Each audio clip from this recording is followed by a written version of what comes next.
And while there are certainly things to look forward to in the gaming year of 2026, there are also many, many reasons to be concerned about the state of the industry and what the coming year might mean for its future. As much as gaming in many ways feels more accessible than ever, there are forces acting upon the industry which clearly strive to, stifle creativity, exploit workers, and rinse players for every penny they possibly can. And so you're not merely being a doom and gloomer to have a very justifiable concern about the direction of gaming in 2026, and these 10 issues are some major elephants in the room that will need to be addressed in order to protect the long-term health of the entire art form. Cheery, right? Well, don't worry, we'll have some fun along the way. As I'm Jules, this is FGS, and these are 10 reasons that 2026 will be the worst year for gaming. Number 10. Generative AI takes over. Generative AI is one of the biggest, most divisive topics in gaming right now. And while publishers effectively see it as a shortcut to make asset creation quicker and cheaper, it consequently threatens the livelihoods of artists working in games, not to mention the ethical and legal quagmire of Gen AI scraping the internet for what it calls inspiration. AI has been part of games development for years and can absolutely be used responsibly for tasks like automated lip syncing and quality assurance, but in the coming years, it's most certainly going to be used across the board for creating assets like 3D models, images, sound effects, voices, and even music. Given that Gen AI has already seeped into mega-budget AAA games like Call of Duty, it feels like Pandora's unregulated box has already been opened and likely can never be closed again. The tech moves faster than it can be kept up with by legislative bodies, and even though Steam requires games on its platform to disclose Gen AI use, there's a good chance this tech becomes ubiquitous enough in the coming years that they just remove that requirement. Basically, AI slop will likely be more insidiously infused within even otherwise good video games throughout 2026, and games that don't use Gen AI will be incentivized to state this fact loudly and proudly on their opening splash screen. Number 9. Hardware keeps getting more expensive. The hardware side of gaming is in a bit of a painful spot right now, with numerous circumstances conspiring to make prices skyrocket. This is especially true for PC gamers, because the widespread investment in AI tech is making global prices of RAM, storage, and GPUs soar, potentially driving them beyond the point of affordability for many middle-class consumers in 2026. Console gamers aren't safe either. The rising cost of components combined with both inflation and tariffs means that even existing consoles are likely to go up in price, while the new flagship hardware from Sony and Microsoft will probably be considerably more expensive than their current iterations. Given that AI is here to stay and the industrious investment in it won't be letting up anytime soon, 2026 will see players paying well over the odds for their gaming rigs and their consoles as well. Boo. Hey guys, it's time to talk about today's video sponsor. No one, actually. It's just us at the FGS channel here. Just asking you to take some time out of your day to subscribe to this wonderful channel. And I'm also just going to say, now we can all just laugh at the people who skipped forward a couple of minutes there because they thought I was going to do an actual ad read, and there isn't one. So yeah, they've just now come back to find that me making fun of them. Enjoy that. Bonus content. There's more of that if you subscribe.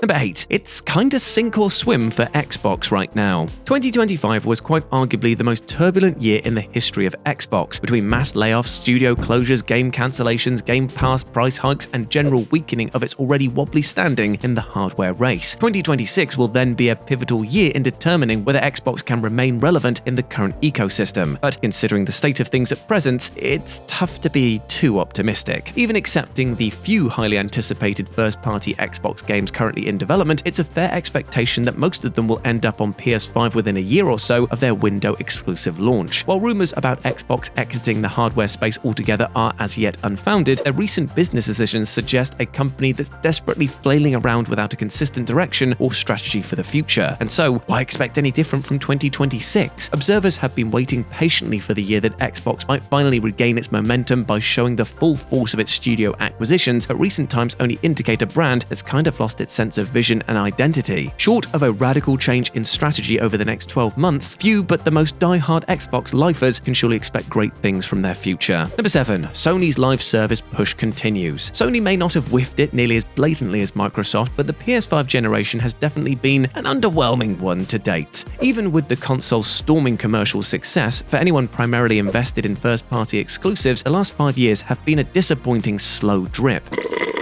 The primary reason for this is Sony's misguided overinvestment in live service games. Back in 2022, they vowed to release 12 live service titles by 2025, but at the time of recording this, 7 have been cancelled. Concord was shuttered within mere weeks after its release, and Helldivers 2 remains the only successful one. Considering the mind-boggling amount of time and money that Sony has invested in these projects, that's an infuriatingly meager return, which is no disrespect to Helldivers 2, which is obviously great, and will continue to feel the impact of Sony's live service gamble in 2026. Marathon and Fair games are finally expected to be released to, let's face it, thunderous indifference, while AAA tentpole exclusives will be few and far between, with only Saros and Marvel's Wolverine confirmed so far. Number 6. Thousands of industry layoffs will happen. Since 2022, more than 45,000 games industry workers have been laid off, which is a dire situation caused primarily by egregious overhiring during the pandemic. And while layoffs peaked in January 2024, where over 8,500 workers were laid off alone, estimates indicate that more than 9,000 employees may have lost their jobs in the games industry throughout 2025. We can't know if there will be more or less layoffs in 2026, but we do know that there's one major aggravating factor, and that is the aforementioned scaling up of AI tech and gaming. AI will be deployed even more prominently in 2026 and beyond, and given that its primary utility is to save time and cut costs, this will inherently result in jobs lost, the extent of which could be absolutely devastating. Rumors are already swirling that Microsoft is gearing up for more layoffs in its game division in early 2026, which shouldn't surprise anyone, but they're unlikely to be the only major gaming company getting rid of a large chunk of their workforce. Number 5. Expect more remakes and remasters. When times are tough in the gaming industry, publishers know that they can always lean back on reheating their tried and tested hits by way of remakes and remasters. And while there's nothing inherently wrong with either, as of late it's felt like we've reached the tipping point of which quick, cheap remasters are just being used to distract us from large gaps in a publisher's original output. In recent times, we've seen games less than 5 years old get the remaster treatment, and as sales data indicates that players have mostly not rejected this trend, it'll surely continue throughout 2026. Again, plenty of remakes and remasters justify their existence through either the sheer passage of time or the hard graft that went into making them, but far too many feel like cynical gap-plugging exercises. For anyone interested in new gaming experiences rather than constantly peering back over their shoulder, it feels like a waste to assign so much development talent to rehashing the past. Number 4. Next-gen feels kind of less exciting than ever. Believe it or not, we're likely less than 2 years away from the PlayStation 6 and Xbox being on the market, with the consoles expected to land in either late 2027 or early 2028 at the absolute latest. Yet, at present, it really only feels like the PS5 and Xbox Series X have begun to scratch the surface of their capabilities. This is in part due to the pandemic, which slowed the initial hardware rollout, causing an extended period of cross-gen compatibility, as well as the ever-expanding length of AAA development cycles, enough that some developers might only release one game or two in a single generation. And so it's tough to get enthused about buying, say, a PS6 on launch when the PS5 still feels like it's waiting to realize its full potential. And of course, there's the near certainty that most PS6 titles will be cross-gen releases for at least the first few years of its life. As a result, enthusiasm for the impending next generation of gaming feels lesser than perhaps it's ever been. And while that could change if Sony and Microsoft pull out some seriously big guns for launch, the smart play here is just to keep your expectations low. Number 3. Game prices may rise again. 2025 solidified AAA game prices being hiked from an RRP of $60 to $70, and you'd be sensible to assume that things are going to shoot up again over the next 12 months. Though Microsoft swiftly walked back their initial attempt to charge $80 for The Outer Worlds 2, Nintendo got away with charging $80 for Mario Kart World, indicating that players will pay for it when they want the game enough.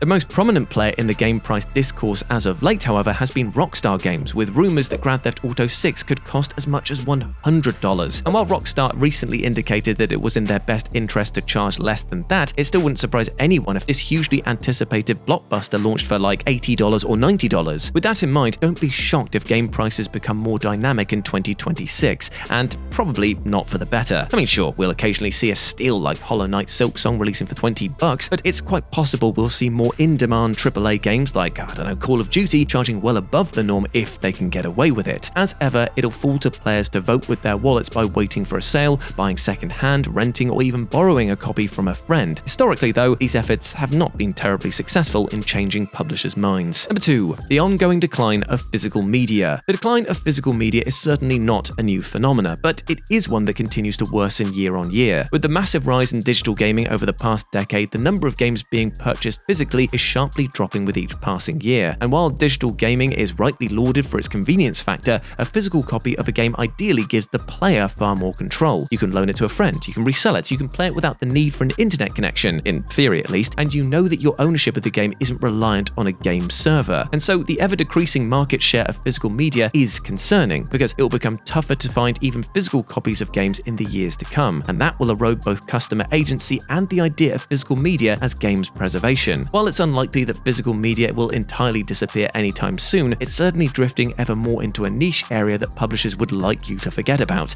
lest you actually exercise your rights as a consumer. Oh, God forbid. And number 1, market saturation reaches a fever pitch. And perhaps finally the most pressing yet undisclosed issue facing video games in 2026, it is the utter sopping wet saturation of the market. In 2024, more than 18,600 games were released on Steam alone, almost double the number released in 2020, and it's highly likely that 2025 ends up setting a new record. There's a clear problem here, because players collectively only have so much money and especially time to spend playing games. Even ignoring the issues of discoverability, which is a significant one itself, it's impossible to play all of these great games that you actually know about, let alone those hidden gems that slip through the cracks because the indie developer doesn't have a marketing budget. While it's theoretically brilliant that it's easier than ever for a small team or even a solo developer to make a game, actually getting said game into people's hands has never been tougher. As a player, it can be overwhelming to choose a game to play amid the sheer glut of new titles on Steam. And while every game has a right to exist, the calculus of all these titles having space to succeed, well, it doesn't add up. And there's no sign at all that this trend is going to let up anytime soon. So expect 2026 to be yet another year where there are just too many great games for even the most die-hard in gaming enthusiast to actually scratch the surface of. And there we go, my friends. Those were 10 reasons that 2026 will be the worst year for gaming. I apologize for all the doom and gloom, and especially about a medium that we all love, but hope that you enjoyed it regardless. And let me know what you thought about it down in the comments section below. As always, I've been Jules. You can go follow me over on Instagram and Blue Sky, where I'm at RetroJ, but the O is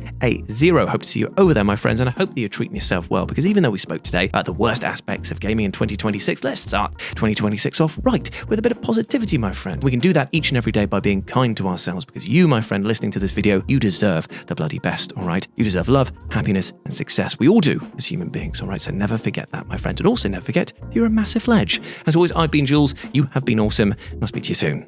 Bye.